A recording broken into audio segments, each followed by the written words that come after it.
Ah, yet again, I don't know where to put the camera sometimes when I'm just chit-chatting about the game in general.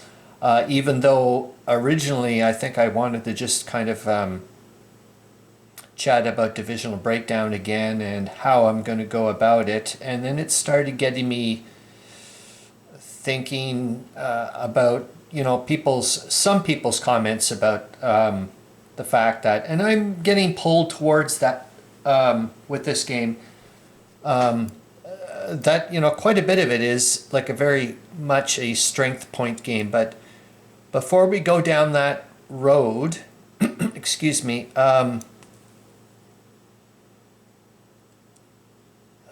man, where do I go with this game, man? Like, because every time I feel like I'm bashing it or criticizing it or whatever, that's not what I'm.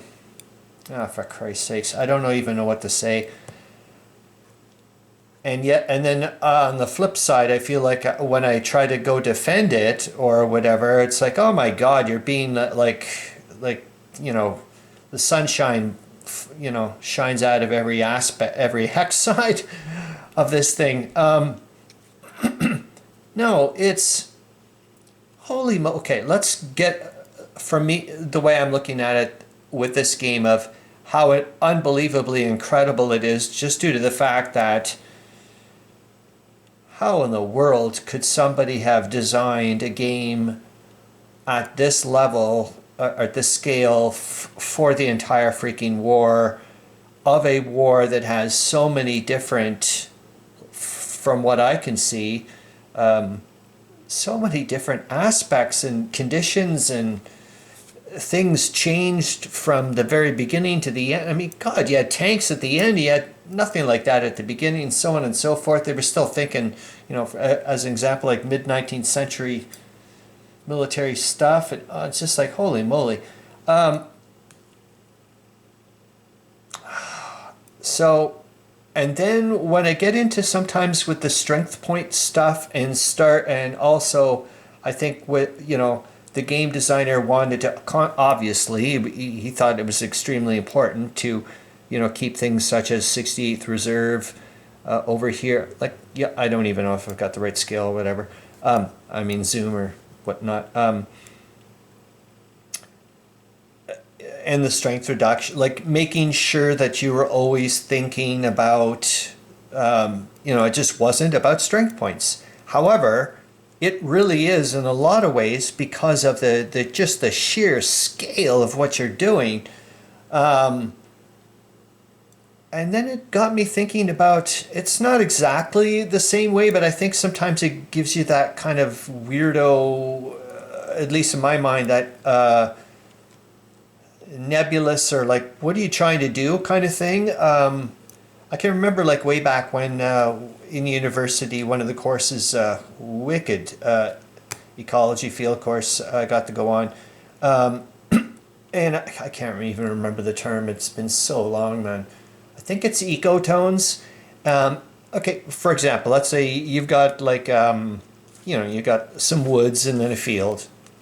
And then you walk from, let's say, the woods to the field and vice versa. Well, you're going to find plants from the woods and plants from the field in between, but you're also going to find, and animals, plants and animals that are, you will not find in the woods, and you will not also find in the field. They find that sweet spot.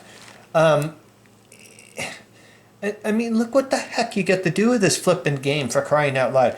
I get to think at a very strategic level, several turns in advance of how to move several armies around and figuring out like the logistics and so on and so forth. Then I can drop it down a peg and think about from the army level, like what the commander would be doing, and probably I would assume a smaller temporal a bit. And then you drop that down again, and I can go down to the core level, and you want to even drop it down again, you can go down to the division, like where am I going to put this flipping unit, so on and so forth. Like, holy moly, man. Okay, so what I'm saying is after, that's it. Like, now I can start going off into quibble land, I guess is what I'm trying to say. So when I start getting into the divisional breakdowns from the rules, it sounds to me like I would use the available pool of units. So if I wanted, to break up the division into brigades, I would have to use whatever's in the pool. So, for example, here I want to break up what's in number 21. And number 21, excuse me, is a 4 strength. It's the Caucasus Grenadier Division, and they're 4 strength points. So basically, what in the rules, I would basically go to the available pool, whatever the hell they are right now, and if I didn't have any, well then that's tough. Now, staying in the spirit, I think, of the game and what the designer wanted to do with, please keep with, like all these little tidbits. He even talks about, like, I wanted to go up that level. I really thought about, bringing it up to the core level and just worrying about, so and so. He was thinking about, as far as I'm concerned, but he thought this was important enough. Like, I could be totally off base. Remember that. These are just my opinions, but he wanted you to have this bit of, the historical bit, or he at least thought that was important. It's like, okay, so what I'm saying is, if anything, I think I'm even going more and more the way he would want to. So I went, okay, fine. So we're going to break up the Caucasus Grenadier Division, which is 4 strength points. So I went up and looked it up and found that historically the Caucasus Grenadier Division was made up of 2 brigades, the 1st and the 2nd Brigade. Seems like every flippin' Russian division was the 1st and 2nd. Or maybe that's just the way it gets translated to English, I don't know. But anyways, and then in the 1st Brigade you had the 13th and the 14th Regiments. And then in the 2nd Brigade, you had the 15th and the 16th Regiments.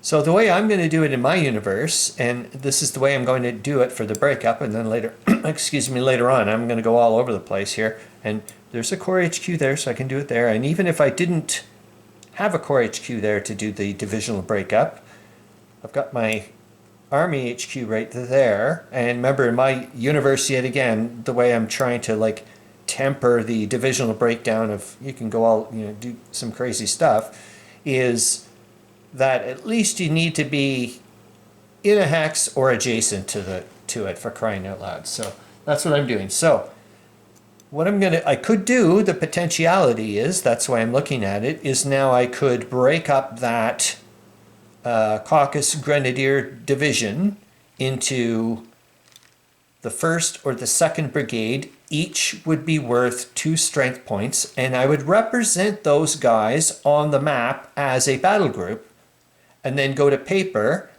and just just put it down.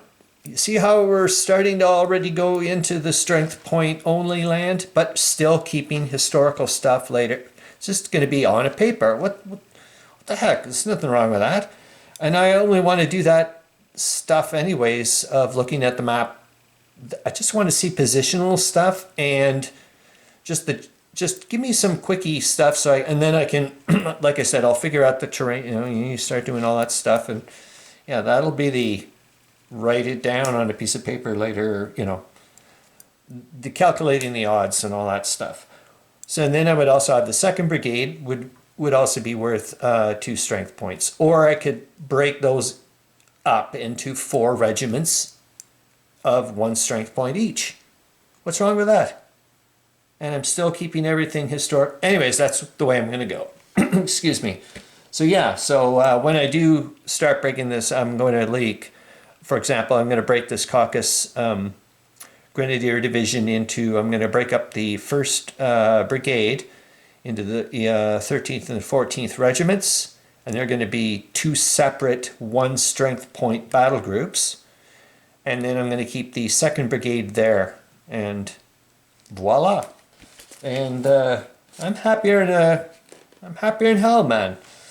like it's slowly everything's starting to like get ready for the grand campaign in the long run. I think counters are going to be made nicely, and